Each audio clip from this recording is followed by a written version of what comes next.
Good morning, ladies and gentlemen, distinguished guests, fellow individuals concerned about digital landscape that we navigate every day. My name is Garith Peck. I am the executive head of security for Vodacom Business. It's my honor to address you today on the topic of utmost importance, cybersecurity awareness. Now, in an age where technology has seamlessly woven itself into every facet of our lives, the urgency to understand and mitigate the risks associated with our digital interactions has never been greater. Now, cybersecurity awareness isn't merely a choice, it's an imperative. It's an indispensable shield guarding us against the relentless onslaught of cyber threats that can cripple individuals as well as organizations alike. Now, consider this. In recent years, we've witnessed a staggering rise in cyber breaches, many of which have been attributed to one common denominator, the human error. Now, from a South African perspective, we've seen a lot of examples of these types of breaches and the impact to both the individual as well as organizations. Now, it's no secret that the most advanced and impenetrable security systems can be undermined by a single misstep by one individual. Now, according to industry reports, a substantial percentage of breaches can be traced back to phishing attacks, other social engineering techniques that can exploit the human psychology to gain unauthorized access to systems and sensitive data. Now, the ramifications of these breaches extend far beyond the immediate financial losses. They erode trust, they tarnish reputations, and disrupt operations. So potentially bringing even the mightiest of organizations to their knees. Now, we've seen instances where companies with impeccable track records, they've had their defenses breached due to the lack of awareness and preparedness among their workforce. Now, this is where the significance of solutions that Vodacom is championing, like the likes of CybSafe. Now, this is where CybSafe truly shines. CybSafe is a beacon of hope in a tumultuous sea of cyber threats, offers more than just training. We're looking at empowering individuals to comprehend the intricate dance between human behavior and cybersecurity. Now, with this, I'd like to invite you and introduce you to one of our experts, and our expert on our panel today is Dr. Jason Nurse. Now, Dr. Jason Nurse is the Director of Science and Research at CybSafe and is an Associate Professor at the University of Kent. We gain a deep understanding of the psychological factors and social engineering techniques that shape the cybersecurity landscape. So in conclusion, my friends, the age of complacency is over. This digital realm, as wondrous as it is, harbors threats that compromise our personal lives and the very fabric of our organizations. Now, cybersecurity awareness isn't merely a checkbox, it's a mindset, a way of life that safeguards what we hold dear. The stats speak for itself. Breaches stemming from human error are on the rise and the repercussions are severe.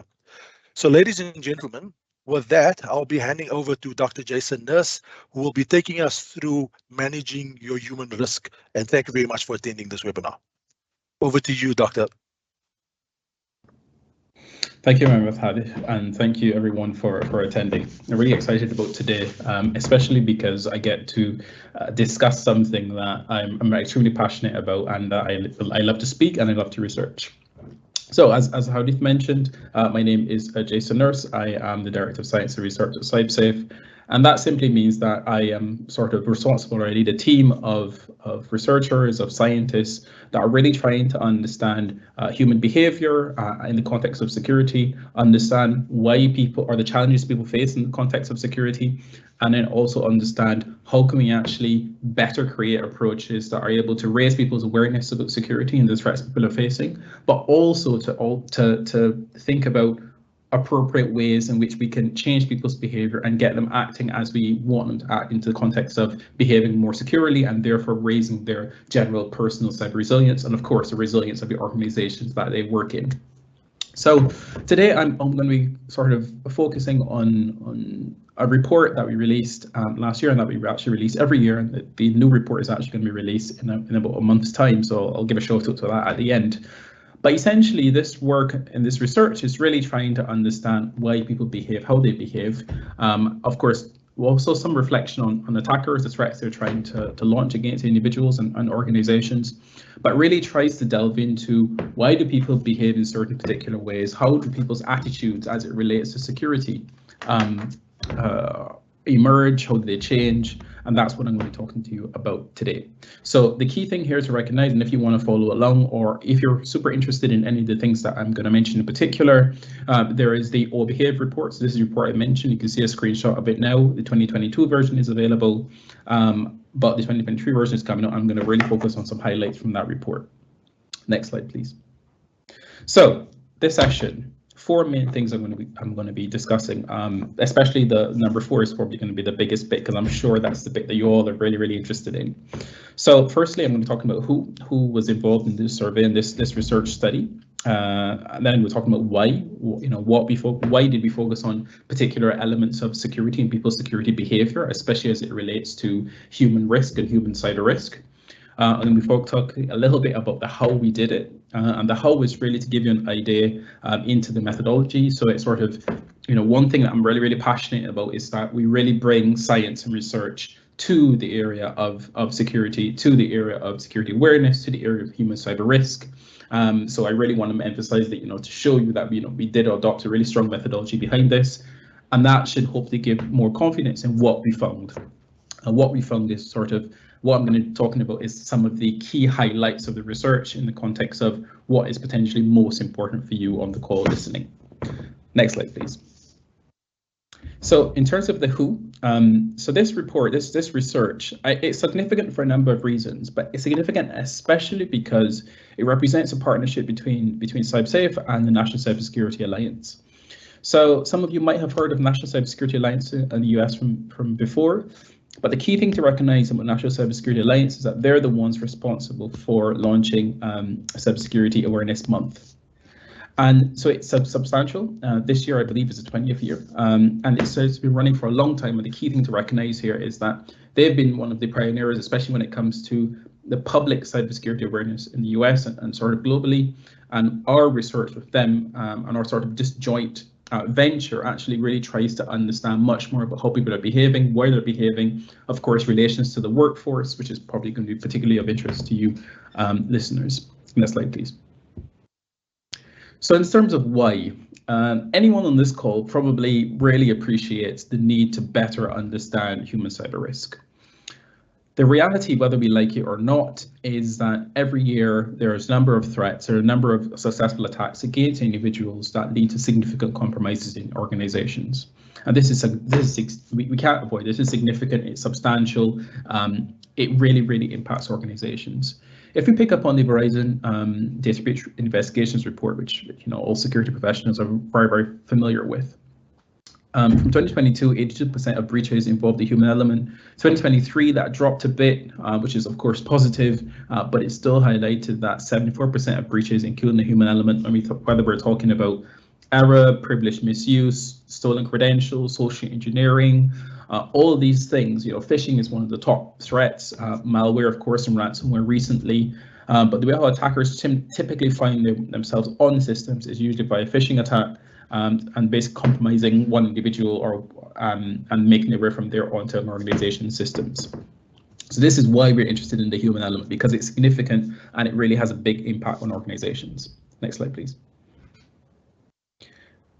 So why I want to mention this in particular is because I think we're witnessing a pretty significant change here in the context of human cyber risk, managing human risk. And I think it's really important to understand security attitudes and behaviors, especially because it really positions our minds, I think, much better as it relates to what it really takes to change behavior. So as security professionals, often we're interested in getting people to adopt security awareness, getting people to change their behavior. But from a scientific perspective, it's really important to understand what that involves. And many psychologists and many people with let's say psychology or human factors background will be familiar with this sort of on the screen. This represents something called the COMBI model, and it's COMBI model of behavior change.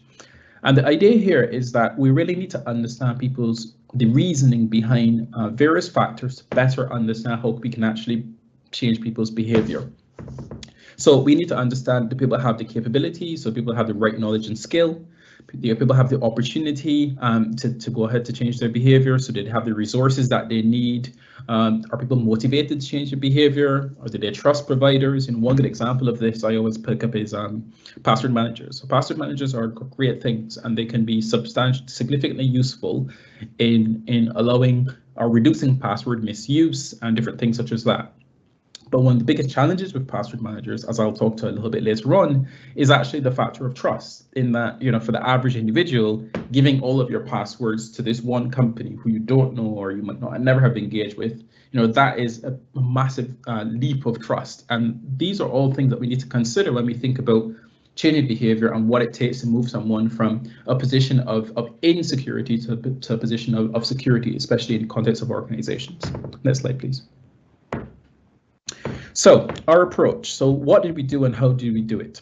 So in particular, we basically looked, like I said before, we're really interested in people's attitudes towards security and people's behavior towards security as it relates to security, especially because from a psychological perspective, these are the things that criminals try to exploit. Bad security behaviors or inappropriate security behaviors is what criminals try to exploit, so their attacks are much more successful. So what the approach we adopted is an approach based being informed by 4 key sources. So firstly, CybDB. So CybDB is the world's most comprehensive security database. So it has been developed by CybSafe in collaboration with researchers, security professionals, and so on. And the aim here is that it creates or it lists a comprehensive set of security behaviors that relate to human cyber risk and that relate to organizations. And then it also maps those behaviors to a set of appropriate risk outcomes. And this is really, really important, because before we were always in a place where we were talking about security risk a bit more generically, or people not behaving right, or security awareness generically. CybDB allows you to be very specific about what security behaviors you want to change and the impact on particular risk outcomes. So that was one of the key inputs. So there's over 100 security behaviors listed there and mapped to 8 risk outcomes that might be of interest to organizations. We also took input from the US Stay Safe Online website. We took input from the UK NCSC, so the National Cybersecurity Centre Cyberware Programme, and also from the Canada Get CybSafe program. Now, this is relevant, which I'll come on to in a second, but these are relevant especially because of who we're engaged with in terms of our target population. Then there were 5 behaviors that we focused on. These behaviors relate to password hygiene, multi-factor authentication, installing software, checking emails for phishing, and also backing up of data. And we focused on these 5 mainly because these are the 5 security behaviors that resonate the most with all of these this various guidance provided by these 3 organizations on the left: the NCSC, Stay Safe Online, and Get CyberSafe, sorry. And these were the behaviors that were said, these are really critical as it relates to changing people's, that are reducing people's risk. Next slide, please.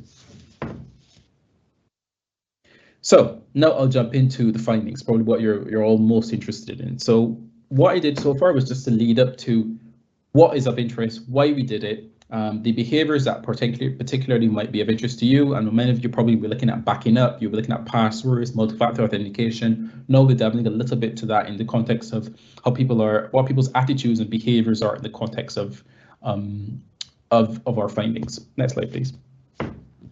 So organizations, listen up. So this is what's probably really, really critical. So there's 4 main areas that I'll discuss. So first is risk acceptance, and next is attitudes towards security. And then I'll focus a bit on security behaviors and also security training. And I focused on these 4 because I think these 4 were particularly salient. And of course, we have limited time today, so these are particularly salient. And I thought these resonate the most with those of you on the call.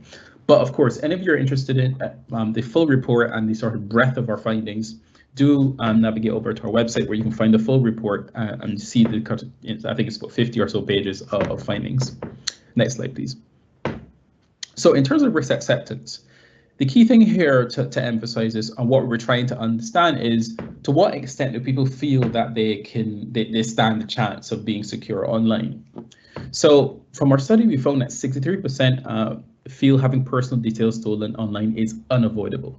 47% feel that losing money online is unavoidable, and 23% of individuals don't see the point of protecting themselves as the information is already online. Now, the key takeaway from this, and what you should really be focusing on here, is the fact that this is worrying because it highlights that individuals almost have given up. So some individuals, some in some organizations, in the public space, have almost given up because they feel that security is a very difficult thing to do. Next slide, please. In addition to that, what we can see, and this is especially interesting if any of you are thinking about, especially if you focus on phishing and really are interested in protecting against phishing as a threat, 31% of people, of phishing victims, say that they didn't report the incident to anyone. And when we try to understand why that was the case, so many people are implementing phishing buttons and various strategies for people to report phishing as a threat. Many people, they found they didn't know who to report to. It was too complicated, and they actually felt that it didn't matter. And once again, this follows on from the previous slide where people are almost feel a little bit they feel a little bit sort of, what's the point? They feel almost like this is a really big challenge. How can we do anything about it? Which is not some place where we want people to be. We want people to be aware of the threat and feel that they can actually take steps to protect and prevent it. Next slide, please. So let's then look at attitudes towards security. So what are people feeling as it relates to security? So here we can see that a lot of people actually believe that staying secure online is a priority, which is great. That's fabulous. But 51% said that it was possible. So we need to sort of consider this in the context of what we are doing, because if most of our employees, most of our individuals think that staying online is not possible or it's really, really difficult to do, some people might actually not engage. They might not be willing to do certain training. They might not be willing to behave what they think is securely because they're really worried, like they're thinking, what's the point? This is, I stand no chance at that, protecting my organization or being secure online. So what's the point? Another key finding, 46% of people felt that staying secure online is frustrating. And this is important, especially because it relates to how we're presenting security to individuals and how people are engaging with security. Next slide. So here, this follows on once again from before, and you can see a general trend, a general trend here of a bit of a frustration towards security and a bit of a security is difficult to do, and it's hard. It's difficult to get to grips with, and it's actually hard to do. For me, the thing that stood out especially the most on this slide was that 34% of people felt overwhelmed, and as a result decided to minimize their actions online. And here you basically see people sort of stepping back from engaging with security because they feel this is really challenging, this is really big, this is really complex, I don't stand a chance, what's the point? Whereas really we need to sort of get people to move from that basis, especially from a human perspective, and more towards, hey, I can make a difference. If I report this link that I think is phishing, it will have an impact. Or my role in the organization is actually supposed to help in the context of security. So these is where we found some attitudes that are actually things that we really need to think about in organizations and try to do something actively about. Next slide. So key thing for me here, one thing for you to take away are the attitudes of people in your organization, similar or different. Ideally, of course, you want them to be different. You want people to really think that they can help with security, that they can be part of the solution, that everyone's bought in, but it's really something to reflect upon, because if people don't have the right attitudes towards security, then the challenge is it's going to be really difficult to get them to buy in, and therefore to sort of be the security heroes in your organization, security champions. So that's really something to reflect upon. Next slide. So here, I wanted to flag up another key finding as it relates to organizations. So one thing we asked individuals in this study of 3,000 participants was who's responsible for certain information. So we asked the individuals who's responsible for organizations' information, and we also asked individuals who's responsible for personal information. So here you can see probably the thing to recognize the most. For organizations' information, most people felt that they were the least responsible. So they go to work, they engage with organizations' information, but they're the least responsible of actually protecting it and being secure with it. They view that as the employer. It's the employer's responsibility. And of course, for the flip side, they view themselves as the most responsible for their information. But once again, the key takeaway here is we really should be trying to get people more bought into understanding that, the organization and the information in the organization, they are also responsible for. They use it, they engage with it, they generate it. It's not just the IT department. It's not just the security department. So once again, it's important to reflect on if your people are thinking like this, you need a reason to step back and try to realign their beliefs and their attitudes towards security in this context. Next slide.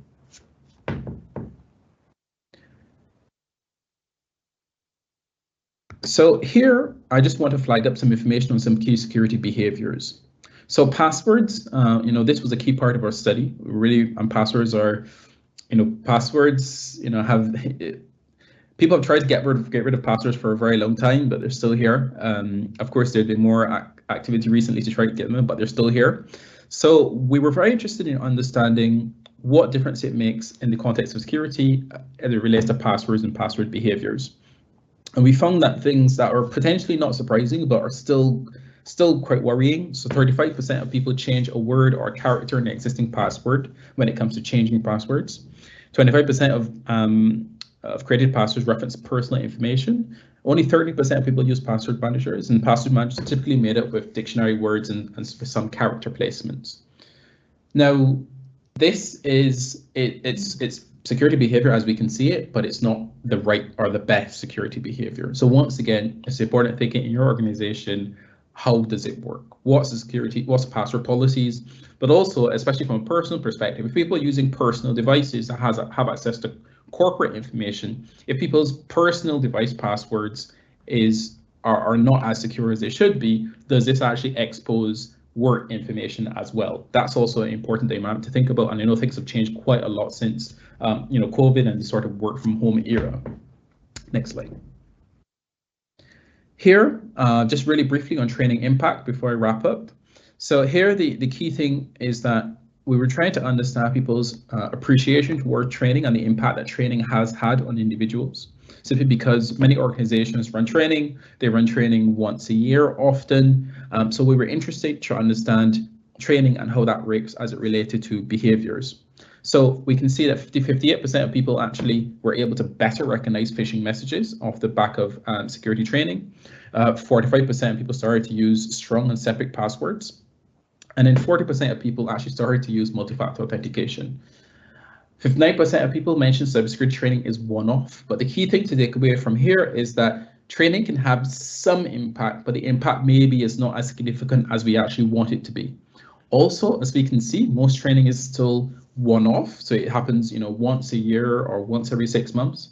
But even in the context of that and the research that I've been doing over the last couple of years, 10 years or so, even though security training is good, even though awareness is good, there needs to be a more dynamic approach to security awareness, human cyber risk, that can actually not just engage people once a year or once every 6 months, but engage people when they need it with the appropriate messaging with the most appropriate messaging, actually tailored to that individual as well.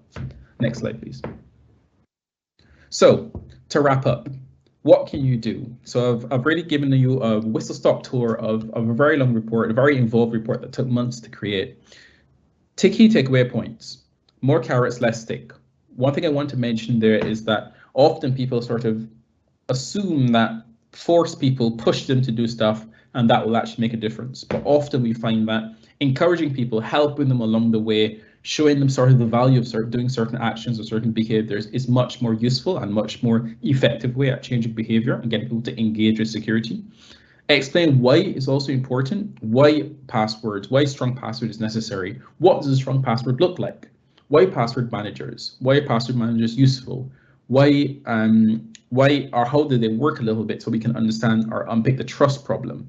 And also the benefits of multi-factor authentication in that just because one system, one password is guessed, it doesn't mean that an attacker can actually get through to the system or to the account. Next, providing clear and usable guidance and tools. That's always relevant and always important. And then lastly, sort of supporting people. And this is particularly important because we've seen time and time again in the context of this report and this research as well, that younger generations actually can engage a little bit differently with security and with security awareness and human cyber risk than older generations. But then also, as I mentioned earlier, it's really important to meet people where they're at with training that works for them at the most appropriate times, as opposed to one-off training that's sort of generic and in the hope that it will actually go about changing behavior and actually help to reduce human risk. Next slide, please. Yeah, so that was the last slide for me. Thank you very, very much for listening. Hope you found that useful and interesting. Like as I mentioned, the report is available online with a full study there. And then also the 2023 report will be coming out in about a month's time, so keep your eye out for that. But thank you very much for listening. I will look forward to any questions later on. Thank you. Thank you very much, Dr. Jason Nurse. Really appreciate the very insightful presentation. I'm sure, ladies and gentlemen, you'll agree that the CybSafe platform is quite a comprehensive one, and you can see the value that it can bring to your organization.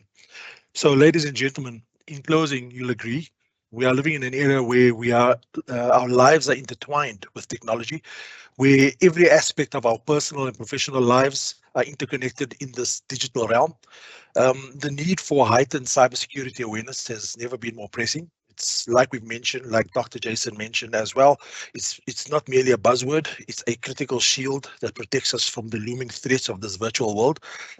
Why, you might ask, is cybersecurity awareness the highest priorities for customers? The simple answer, yet profound. As we revel in the conveniences of technologies that we bring, we inadvertently expose ourselves to vulnerabilities, malicious actors, or are quick to exploit. So whether our financial transactions, personal communications, or sensitive data, the digital age has given a rise to a host of cyber threats that compromise our privacy and our finances and even our identities. So ladies and gentlemen, as we navigate through this, and in conclusion, let us embark on this heightened cybersecurity awareness journey together, and let us heed the insights of the experts from CybSafe and Vodacom Business who illuminate the path towards a safer digital future. Our interconnected world is a canvas of endless possibilities, and by safeguarding it, we ensure that these possibilities remain open, promising, and secure for the generations to come. So with that, ladies and gentlemen, you will see that there is a QR code. Please feel free to scan this QR code. If you need to contact us with regards to the CybSafe platform, please email us at cybsafe@vodacom.co.za. There is one question on the panel. I'm going to call out the question. Okay, what should one do in an event of a phishing attack or DDoS to prevent damages? And second question is, what is the best technology to implement MFA? So I think, look, if I take this first question, what should one do in an event of a phishing attack, DDoS to prevent damages? It's also there's a combination of things. When we talk about security, we always talk about a layered security approach. So having overlapping layers of security and overlapping layered methodology of security platforms that you use. So it's a combination of people, process, and technology.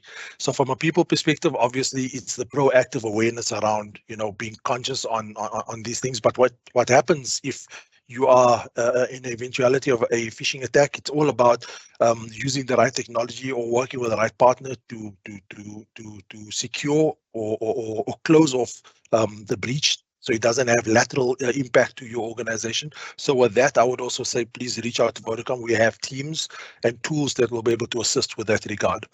With regards to the best methodology in implementing MFA, so multi-factor authentication, I think there are multiple approaches to implementing MFA. I think from a multi-factor authentication, there are more, depends on the maturity of your organization. Some organizations will approach the implementation of MFA through a simplistic approach by just having the additional biometric, additional workflow authentications.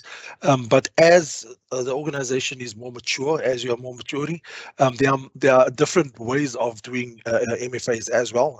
There are MFAs that are also based on geolocation, etc. And there are multiple MFA technologies that are best of breed that you can work on. Any closing from your side with regards to any of the questions? Sorry, Harry, nothing else from me. I think you covered it. You covered it perfectly. Okay. Okay, with that, ladies and gentlemen, I thank you for your time. I thank you for your attendance, and I wish you a good day ahead, and be safe in your cybersecurity journey. Thank you very much. And thank you very much to the CybSafe team, Lisa and Dr. Jason. Appreciate it.